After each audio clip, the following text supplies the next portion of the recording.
எண்ணெய் கசிவு விவகாரம் தொடர்பாக செய்தி வெளியாக இருக்கிறது. 40 டன் எண்ணெய் கழிவுகள் அகற்றப்பட்டு இருப்பதாக தற்போது தகவல் ஒன்று கிடைத்திருக்கிறது.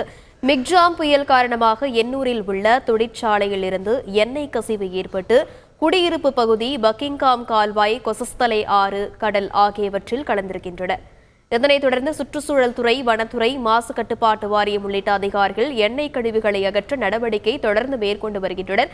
இந்த நிலையில் தற்போது 40 டன் எண்ணெய் கழிவுகள் முற்றிலுமாக அகற்றப்பட்டு இருப்பதாக தகவல் கிடைத்திருக்கிறது. மேலும் இந்த எண்ணெய் அகற்றுவதற்கான பணிகளும் மும்முரமாக நடைபெற்று வருவதாக தகவல் ஒன்று கிடைத்திருக்கிறது. மிக்ஜாம் புயல் காரணமாக எண்ணூரில் இருக்கக்கூடிய தொழிற்சாலையிலிருந்து எண்ணெய் கசிவு ஏற்பட்டு குடியிருப்பு பகுதி, பக்கிங்காம் கால்வாய், கொசஸ்தலை ஆறு, கடல் ஆகியவற்றில் கலந்திருக்கின்றன. இது பற்றிய மேலும் விவரங்களை செய்தியாளர் சதீஷ் மணி வழங்கியிருக்கலாம். வணக்கம் சதீஷ் மணி, இந்த எண்ணெயை முற்றிலுமாக அகற்றுவதற்கு இன்னும் எத்தனை நாட்கள் எடுக்கக்கூடும்? அது பற்றி விவரம் எதுவும் வெளியாக இருக்கிறதா? மிக்ஜாம் புயல் காரணமாக வடசென்னை பகுதியான எண்ணூர் மற்றும் அதனை சுற்றியுள்ள பகுதிகளில் ஏற்பட்ட வெள்ளத்தின் காரணமாக எண்ணெய் கழிவுகள் குடியிருப்பு பகுதி, கொசஸ்தலை ஆறு, பக்கிங்காம் கால்வாய், கடல் ஆகியவற்றில் கலந்ததால் பெரும் பரபரப்பு ஏற்பட்டது. இதனைத் தொடர்ந்து உடனடியாக வனத்துறை, சுற்றுச்சூழல் துறை, அதே மாசு கட்டுப்பாட்டு வாரியம் உள்ளிட்டவர் அதிரடியாக அங்கு அந்த எண்ணெய் கழிவுகளை அகற்றும் பணியில் ஈடுபட்டு வராங்க. மேலும் இந்த CPCL நிறுவனத்திலிருந்து தான் அந்த எண்ணெய் கழிவுகள் கசிந்ததா தகவல் வந்ததை தொடர்ந்து அந்த நிறுவனம் தொடர்பாகவும் மாசு கட்டுப்பாட்டு வாரியம் அவர்களுக்கு நோட்டீஸ் அனுப்பி விளக்கம் கேட்டிருக்கார்கள். அதே நேரத்துல இந்த எண்ணெய் கழிவுகள் உங்களுடைய நிறுவனத்திலிருந்து தான் வந்திருக்கு, எனவே நீங்கள் தான் அதை அகற்ற வேண்டும் என கோரிய பல்வேறு விதிமுறைகளை வனத்துறை, சுற்றுச்சூழல் துறை, மாசு கட்டுப்பாட்டு வாரியம் ஆகியோர் அவர்களுக்கு அந்த அறிவித்திருக்கிறார்கள். அதன் அடிப்படையில் கிட்டத்தட்ட கடந்த 3 நாட்களுக்கு மேலாக இந்த எண்ணெய் அகற்றும் பணியானது தீவிரமாக நடந்து வருகின்றது. அதன் அடிப்படையில் தற்போது வரை கிட்டத்தட்ட அந்த எண்ணெய் கழிவுகள் குவியலாக காணப்படக்கூடிய முக்கியமான இடங்கள்லாம் அகற்றியிருக்காங்க. அதன்படி கிட்டத்தட்ட 40 டன் எண்ணெய் கழிவுகளை அந்த நிறுவனமே அகற்றி இருப்பதாக நமது சுற்றுச்சூழல் துறை, வனத்துறை, மாசு கட்டுப்பாட்டு வாரியம் ஆகியவற்றுக்கு தகவல் அளித்திருக்கிறார்கள்.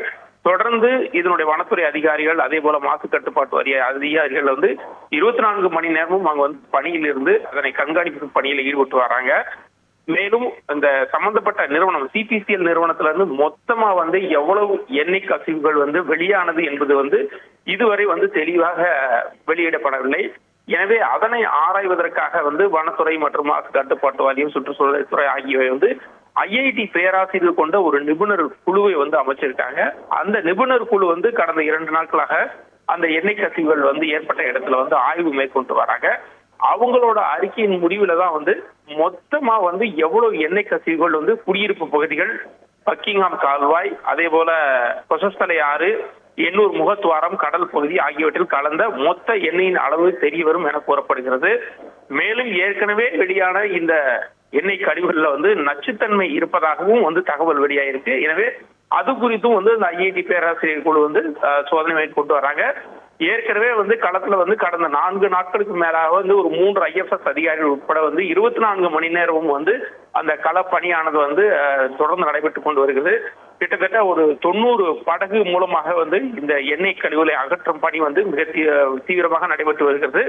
தொடர்ந்து இந்த எண்ணெய் கழிவுகளை அகற்றும் பணியானது நடைபெற்று வருகிறது. மேலும் வெகு சீக்கிரத்துல இந்த எண்ணெய் கழிவுகளை முற்றிலுமாக அகற்றப்படுவதாக மேலும் வனத்துறை மற்றும் சுற்றுச்சூழல் துறை, அதே போல மாசு கட்டுப்பாட்டு வாரிய அதிகாரிகள் தரப்புல தெரிவிக்கப்படுகிறது. தொடர்ந்து இந்த பணியானது நடைபெற்றுக் கொண்டிருக்கிறது.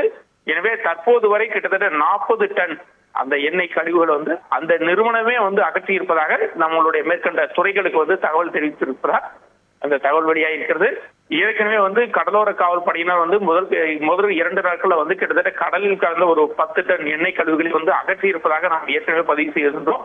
கிட்டத்தட்ட மொத்தமாக இதுவரை தற்போது வரை ஒரு 50 டன் எண்ணெய் கழிவுகள் அகற்றப்பட்டிருப்பதாக தகவல் வெளியாக இருக்கிறது. தொடர்ந்து அதனை எண்ணெய் கழிவுகளை அகற்றும் பணியானது நடைபெற்று வருகிறது. விரிவான விவரங்களை பகிர்ந்தமைக்கு நன்றி சதீஷ் மணி.